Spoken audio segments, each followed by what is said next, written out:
You kind of tough. Yes. Yeah. Okay then.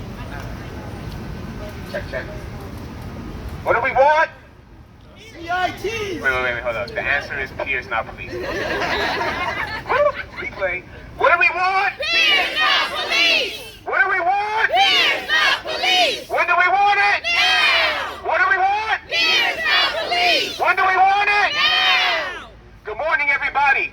Good morning! My name is Solomon Acevedo. I use he, him pronouns, and I'm the Deputy Public Advocate for Justice, Health, Equity, and Safety underneath Jumani D. Williams, who is not here today, who on behalf I will speak. And I just want to shout out the fact that this has been an issue that actually brought me to the Office of the Public Advocate.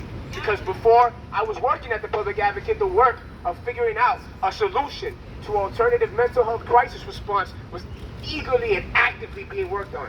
I got Alex Lee out here on the side, who was actually a contributor, primary writer of that report, consolidating all of the thoughts, all of the findings, and all the realities of what we know about mental health crisis and the need for a non-police response to mental health crises. And I want to talk really quickly about Miguel Richards. Miguel Richards was murdered. He was the first person whose murder was captured on body cam footage. That ain't right. There's a two-piece thing going on here. It's about rightly resourcing programming with the right workforce, but it's also about police accountability and recognizing where we need to resource communities and divert resources from the NYPD budget. That's right. That's right. Responses like this, because several things went wrong during the encounter that led to the murder of Miguel Richards. One being the response time. Police officers did not care to get there, and when they got there, they engaged in a violent manner. Lastly, they covered up the murder and tried to plant evidence of a toy gun. And thankfully, the body cam footage was actually able to capture that planting of the evidence. That ain't right. And one of the officers involved was one of the officers who was involved in the killing of Ramorley Graham.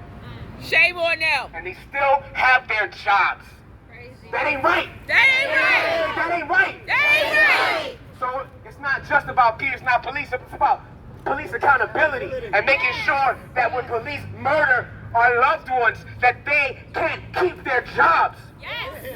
We paid a lot of taxes. And it's terrible because now that's something that can't happen. And a civil suit, I just want to let you know, for all the people in the city who are listening, who fear the idea of getting sued, money will never replace the life of a loved one who was lost and murdered and dehumanized without dignity. And that's what happened to Miguel Richards. There's no price on a life. That's There's right. no price on a life.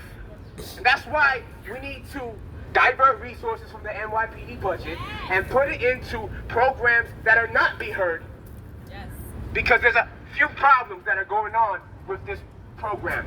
And the problem is that the input that was given by community-based organizations to the city were not integrated and often ignored. One being the fact that dispatchers are not trained to really engage with a mental health issue. They are not mental health professionals. What we need is to integrate 988 and have people who are actually trained to listen and understand people who are having a mental health crisis in a separate space and setting that allows them to focus and push calls to the right places. Not back to 911 where now 84% of all calls are still going. We also need 24/7 access. Mental health is a spontaneous occurrence which can happen at any time, at any moment, for any person. And that's why we need 24-hour access.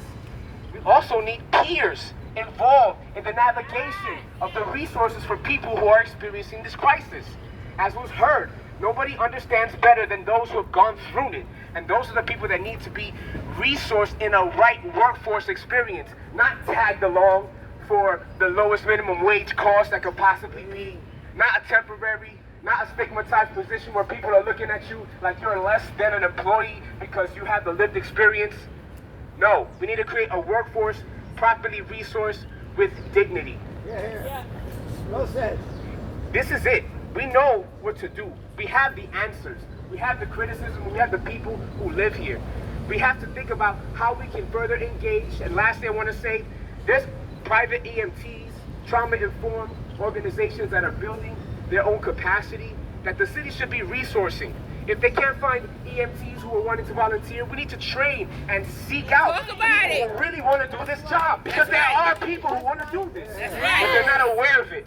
So we need a stronger campaign to let people know that this is a need in New York City that can change not only health services, but we have to also acknowledge that mental health is the quickest pathway to incarceration. Sure If is. we Talk really about want to it.